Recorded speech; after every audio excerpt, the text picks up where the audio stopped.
Pahalgam terror attack ను కేంద్ర ప్రభుత్వం సీరియస్ గా తీసుకుంది. ప్రధాని మోదీ అధ్యక్షతన భద్రతా వ్యవహారాలపై కేబినెట్ భేటీ అయింది. ఉగ్రదాడి వెనుక పాకిస్తాన్ ప్రమేయం, భవిష్యత్తులో అనుసరించాల్సిన వ్యూహాలపై చర్చించారు. కశ్మీర్లో పరిస్థితిపై రేపు ఆల్ పార్టీ మీటింగ్ కు పిలుపునిచ్చారు సీఎం ఒమర్ అబ్దుల్లా.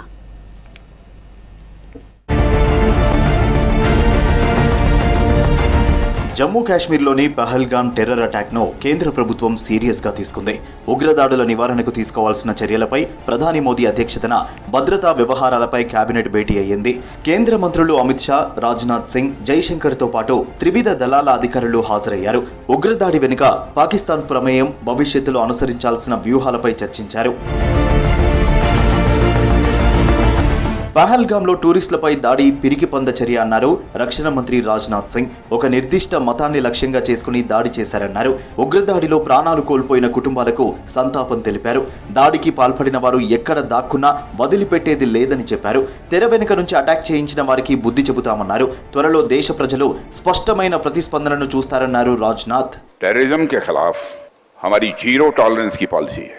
भारत का एक एक नागरिक इस कायरतापूर्ण हरकत के खिलाफ एकजुट है.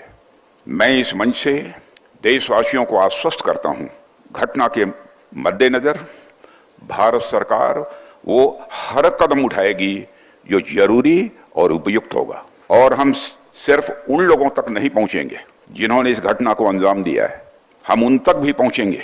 ఉగ్రదాడి జరిగిన వెంటనే మంగళవారం రాత్రి ఢిల్లీ నుంచి హుటాహుటిన శ్రీనగర్ వెళ్లారు Amit Shah. CM Omar Abdullah, lieutenant governor Manoj Sinha ఉన్నతాధికారులతో సమీక్ష నిర్వహించారు. టెర్రరిస్టుల దాడిపై పూర్తి వివరాలు తెలుసుకున్నారు. ఆ తర్వాత శ్రీనగర్లో మృతులకు నివాళి అర్పించి బాధిత కుటుంబాలను కలిశారు. అధైర్య పడొద్దని, అండగా ఉంటామని హామీ ఇచ్చారు అమిత్ షా.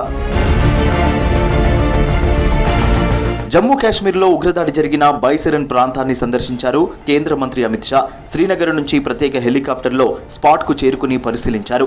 దాడి జరిగిన విధానాన్ని ఆర్మీ అధికారులను అడిగి తెలుసుకున్నారు. అక్కడి నుంచి శ్రీనగర్లోని హాస్పిటల్కు వెళ్లారు. దవాఖానాలో చికిత్స పొందుతున్న బాధితులను కలిసి పరామర్శించారు అమిత్ షా. పహల్గాం ఉగ్రదాడిపై గురువారం ఆల్ పార్టీ మీటింగ్ కు పిలుపునిచ్చారు సీఎం ఒమర్ అబ్దుల్లా. జమ్మూ కాశ్మీర్లో ప్రస్తుత పరిస్థితులు, ఉగ్ర చర్యలపై చర్చించనున్నారు. అలాగే టెర్రరిజాన్ని అరికట్టడానికి విపక్షాల నుంచి సలహాలు, సూచనలు కోరనున్నట్టు తెలుస్తోంది. టెర్రర్ అటాక్తో జమ్మూ కాశ్మీర్ పర్యాటకానికి భారీ ఎదురుదెబ్బ తగిలింది. వీలైనంత త్వరగా కాశ్మీర్ను వీడేందుకు ప్రయత్నిస్తున్నారు పర్యాటకులు. ఈ ఒక్కరోజు దాదాపు 4,000 మంది పర్యాటకులు తమ స్వస్థలాలకు బయలుదేరారు.